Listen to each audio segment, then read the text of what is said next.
आम्ही कट्टर मांग आहोत, आम्ही कट्टर मातंग आहोत, आम्ही हिंदू राष्ट्र आहे आमच्या वज्रमुठीत। जय श्रीराम, जय लहूजी, जय अण्णाभाऊ साठे। आम्ही असे बोलणारे लोक आहोत, तरी आम्हाला मंदिरात प्रवेश नाही, तरी आम्हाला कोणाच्या अंगणामध्ये प्रवेश नाही, आम्हाला कोणाच्या सळ्यावर जाण्याची उजागिरी नाही, तरी आमच्या हातचं लोक पाणी काय 2 बोरं खात नाही। आमचं असं दुर्दैव आहे, आम्ही स्वतःला हिंदू समजतो, कट्टर हिंदू समजतो, तरी आम्हाला अस्पृश्यवाणी आणि दलितवाणी समजल्या जाते। नमस्कार, मी युवराज डोंगरे। पाहता तुम्ही मातंग आणि मांग ह्या दोघांचे भांडण। स्वतःला मातंग समजतो की आम्ही हिंदू आहे, कट्टर हिंदू आहे। त्याने कमेंट केली मला, त्या महाभानवाला सांगायचा एकच आहे मला, तू कमेंट केलीच, पण मला हे सांग की तू बामणाचा जवाई झाला का? का बामणाची मुलगी तुझ्या घरात आहे का?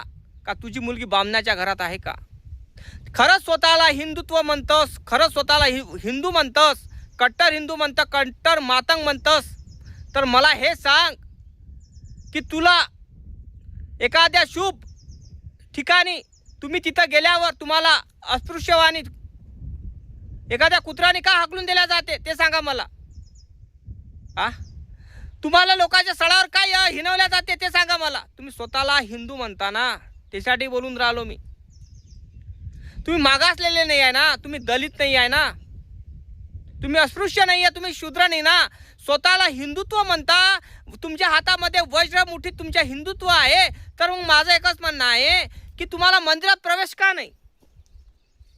तुम्हाला मंदिरात प्रवेश का नाही मिळाल? का हाकलून दिला जाते ते सांगा मला।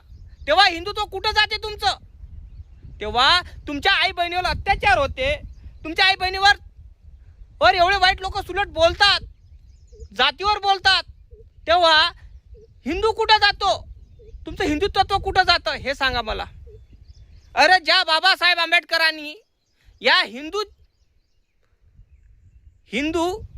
ह्या परिस्थितीच्या बिकट आणि त्यामध्ये वर्ण व्यवस्था त्या हिंदूनं शोषण केलं, त्या कारणामुळे बाबासाहेब आंबेडकरांना बुद्ध धर्म स्वीकारला, हे लक्षात ठेवा।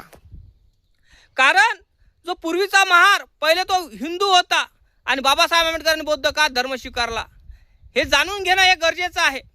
जसं जे शोषित पीडित वंचित समाज तो एससी वर्गामध्ये 59 जातीमध्ये विभागलेला आहे, तो बाबासाहेब आंबेडकरांनी त्याला एका सूत्रामध्ये गाठलेला आहे 59 जातीला।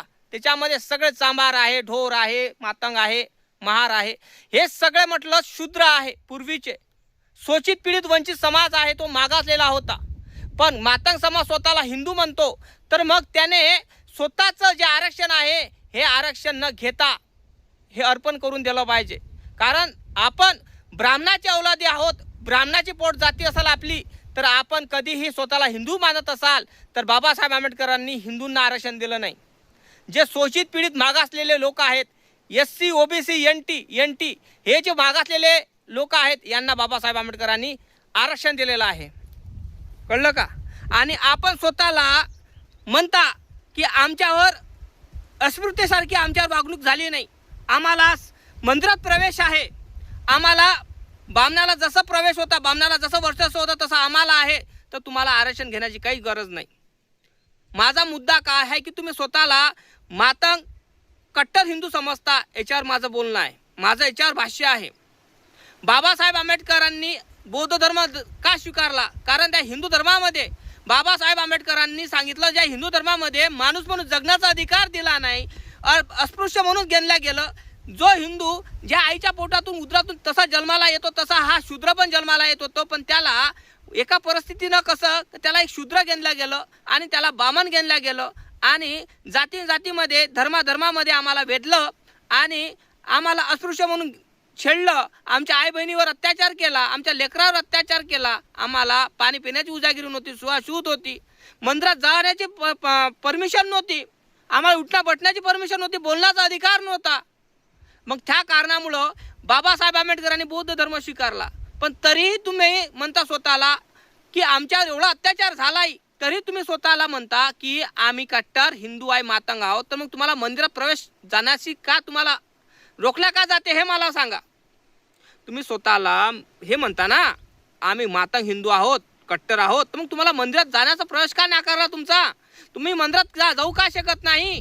तुमचा एखादा लग्न विघ्न निघत असेल, तुमचा एखादा पाटलाच्या या बामणाच्या घरापासून घोडा जात असेल, तुमचा नवरदेव तुम्हाला पाटलाच्या घरातून निघता येत नाही, नेता येत नाही. आता पण अशी परिस्थिती आहे. एखाद्या पाटलाच्या एखाद्या बामणाच्या घरापासून एखादा अस्पृश्य जातीचा व्यक्ती जेव्हा लग्नाचा मांडव किंवा लग्नाचा घोडा गाजत घेऊन जातो, तेव्हा त्याला शिव्या दिल्या जाते, त्याला घोड्याहून उतरवल्या जाते, म्हणजे घोडी चढू देत नाही, असं पण गावागावी ठिकाणी आपल्याला ऐकायला मिळते. पण तुम्ही जेव्हा म्हणता तुमच्या आई बहिणीवर जेव्हा अत्याचार होते, तुमच्या भावावर अत्याचार होते, तेव्हा तुमचा जो हिंदू कट्टर हिंदू असतो तो कुठं जातो? बौद्धच लोक का धावून येतात ते सांगा मला. अरे तुम्हाला भ्रमित ठेवलेला आहे.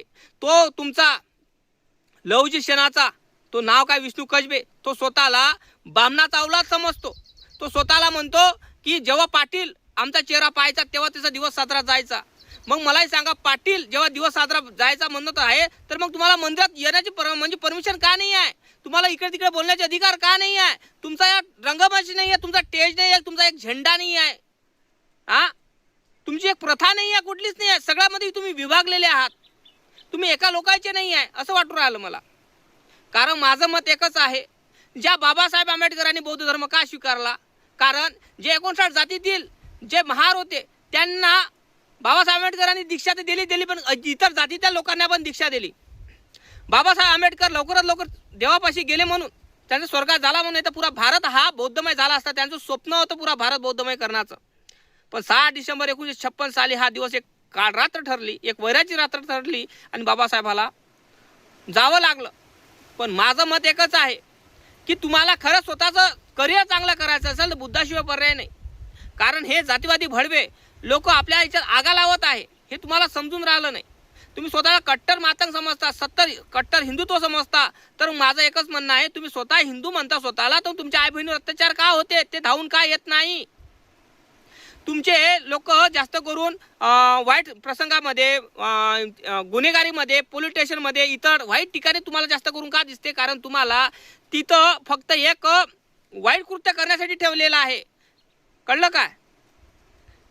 वाईट गुन्हे करण्यासाठी तुम्हाला ठेवलेलं आहे, म्हणून तुमची प्रगती होऊन राहिली नाही.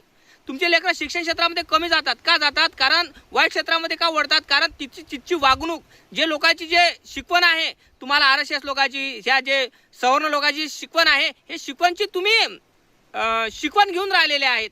कारण तुमचे लेकरं समोर का जात नाही? कारण त्या लोकांच्या मनानं ऐकून तुमचे लेकरं तुम्ही पिढी तर पिढी तुम्ही बिघडून राहिले. कळलं का?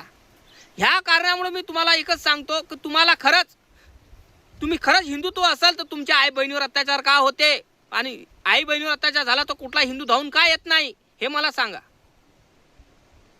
हे माझं मत आहे. कारण जे 59 जाती आहेत, त्या 59 जातीला शोषित पीडित समाज होता, त्याला माणूस म्हणून जगण्याचा अधिकार नव्हता, त्याला सुवाशूत होती, त्याला पाणी पिण्याची उजागिरी नव्हती, त्याचा बाट केला जात होता, त्याच्या सावलीत उभं राहायला नव्हतं जात. त्याला म्हणजे एखाद्या सवर्ण असला, त्याच्या सावलीत उभा असला तर त्याला बाट समजायचा. गळ्यात मडकं, गांडीला फडकं हे होतं, फळा होता, हे तुम्हाला माहीत आहे ना. तरीही तुम्हाला त्या बाबासाहेब आंबेडकरांनी ते तुमच्या याच्यातून जाती व्यवस्थेतून तुम्हाला नष्ट करूनही तुम्ही बेमान होत असाल आणि स्वतःला हिंदुत्व म्हणत असाल, तर तुमच्यासारखी बेमान झालेले लोक मला माहीत नाही. आताही खोटे सांगत कितीतरी % लोक माता समाजातील स्वतःला हिंदू मानतात आणि कितीतरी लोक माता समाजातील स्वतःला महामानवाच्या विचाराचे प्रेरणा घेतात आणि चांगले शिकले पण आहे आणि बाहेर ठिकाणी नोकऱ्या करून राहिले आणि महामानवाच्या विचारानं चालतात. हे माझं मत आहे. काय वाटतं तुम्हाला नक्की कमेंट करून तुम्ही सांगा. लाईक करा, चॅनलला सबस्क्राईब करायला विसरू नका. जय भीम, जय शिवराज, जय लहुजी, जय अण्णाभाऊ साठे.